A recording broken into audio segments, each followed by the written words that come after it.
Hello everybody, my name is Professor Ben Wadham. I'm the Director of Open Door, improving the wellbeing of veterans, public safety personnel and their families, research centre at Flinders University.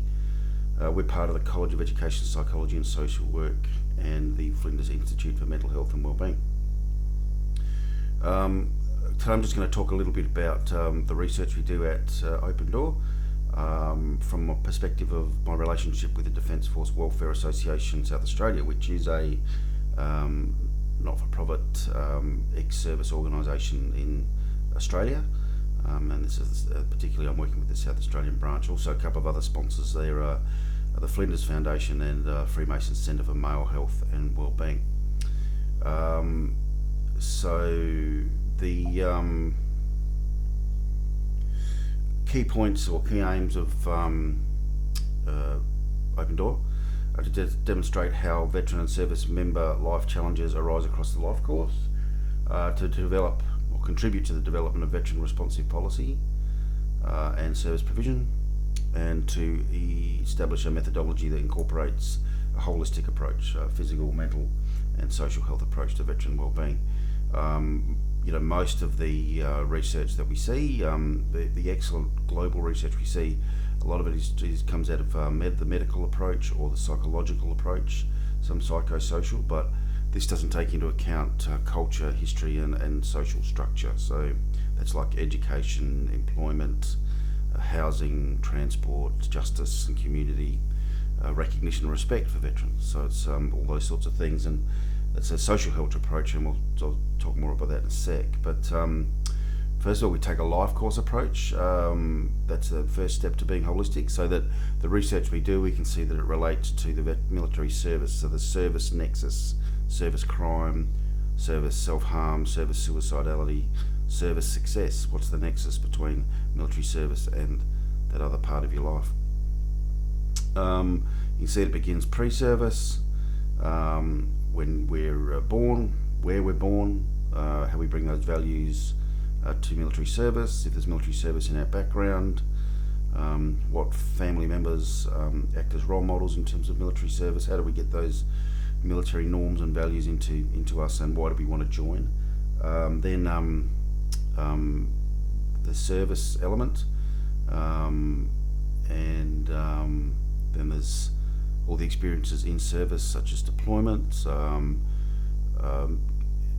effects of the military justice system or the military health system, experiences on training, exercises, postings, courses, promotions, all those sorts of things. And then there's post-service, once we decide to separate and then we leave the military. So we're seeing the veteran very much across the life course, very much seeing them as on a strengths-based approach, what a Defence Force Welfare Association and Open Door called the sovereign assets. So that's the veteran that has much money invested into them, develop many skills, have many experiences, and then if we don't transition effectively, then we're not getting that return, that economic return and that social return on investment. So we want to understand the life course approach. We create good separations and transitions.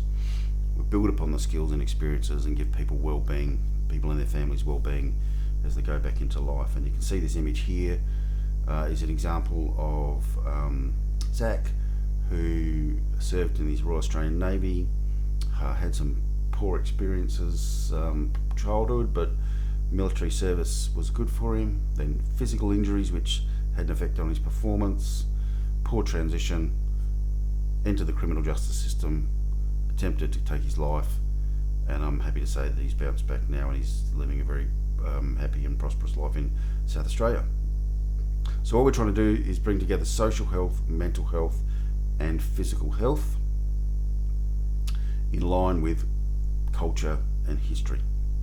Okay, so culture and history means that, so for example, we had a Royal Commission into Defence and Veteran Suicide, which recently concluded. They came into the investigation 3 years ago thinking that veteran self-harm and suicidality would be a result of deployment trauma and mental health.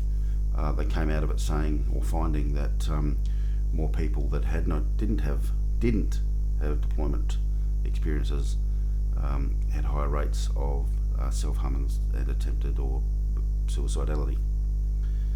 So culture and systems, mental health, military justice, health systems, housing systems, command structure, all these things, how do they affect? And then upon leaving Department of Veterans Affairs, what are the culture of claims that are made?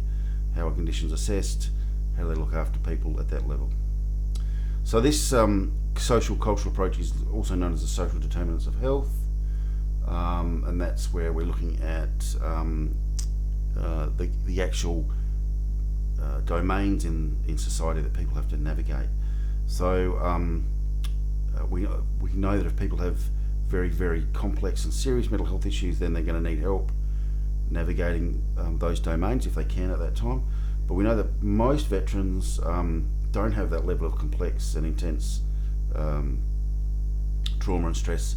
They have some issues, so if they can get help navigating employment, education, housing, family, all those things, then any mental health issues and physical health issues are going to be lessened.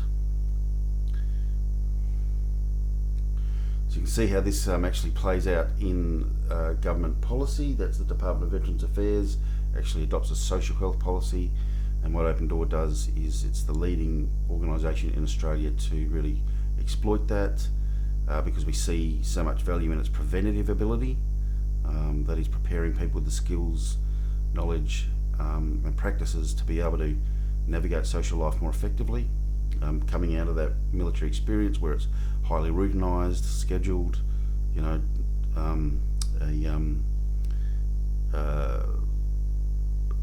a reduction of agency in some regards, right? So we're trying to reinstall that into people as they leave, and that's different across the rank structures. Non-commissioned officers, other ranks, and then commissioned officers, different experiences, different skills, different capacities.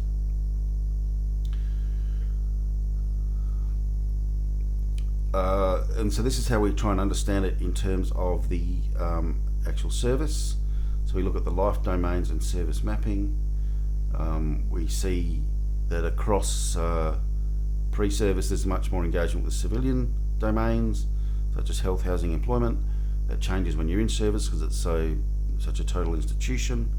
But those sorts of areas of your life are really looked after you, unless of course you're a family and then you're dealing with sort of schools and those sorts of things as well. But then we describe three kind of elements that we see running through military culture as a way of just trying to streamline it, if you like. What are three levers that we can pull to sort of improve some elements of military culture and to make it the best place that it can be. So the three are fraternity, exceptionalism, and the martial impulse. So militaries are established and developed in order to create military dominance, to win on the battlefield. So we create people, subjects, military personnel that can do that. If we overcreate that, undermanage, underlead it, it can turn to tribalism and bullying and harassment within the ranks. Yet we still need to be able to create it effectively so that we're an effective fighting force. This leads to the notion of fraternity. Fraternity is this idea that the brotherhood, esprit de corps, team cohesion, unit cohesion. This is about generating people that work together effectively. As I mentioned before, you turn it too far one way, then you generate tribalism and elitism, and that's the third point, exceptionalism. One of the things that militaries like to tell you when you're being recruited is that you're one of the cream of the crop of broader society, and that your job is very special.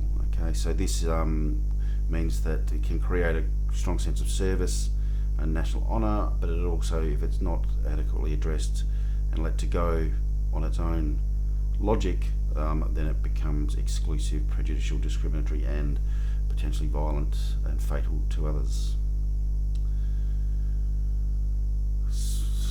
So again, this is how we try and make sense of it through the social determinants of veterans' health. Thank you very much.